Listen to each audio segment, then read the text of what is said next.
Grace hurried to find Shy, her heart heavy with worry. Shy, I have no time for pleasantries.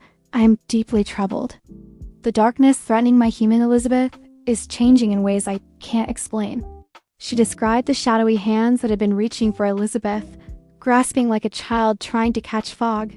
But my last visit was different, and it terrifies me. The shadow, which usually hangs like a cloak on Konrad's shoulders, began to squirm. Disembodied faces, twisted in agony, pushed out from it as if trying to escape. I felt such immense suffering from them, a devastation I've only heard our warriors describe after battle.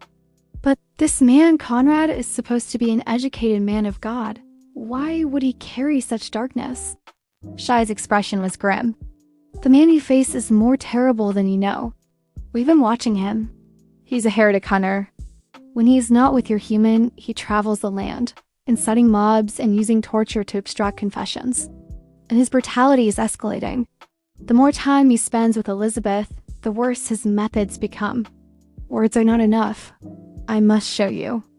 Shy's eyes turned white, and Grace was pulled into a vision.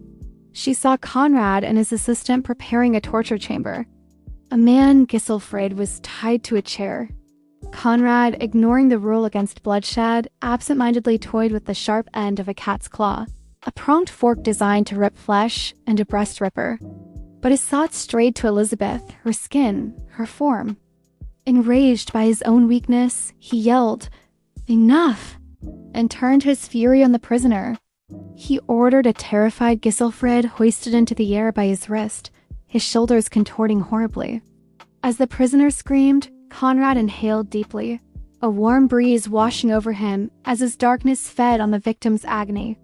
He was free from his sinful thoughts, lost in the buzz of torment. The vision shifted. 2 years later, Konrad watched as Heinrich Mneich, a man he pursued relentlessly, was led to be burnt at the stake. But even in this moment of supposed victory, Konrad's mind was filled with Elizabeth. He imagined her in the flames, a seductive demoness beckoning him. Desperate, he dug a spiked chain into his own thigh, the physical pain a welcome distraction.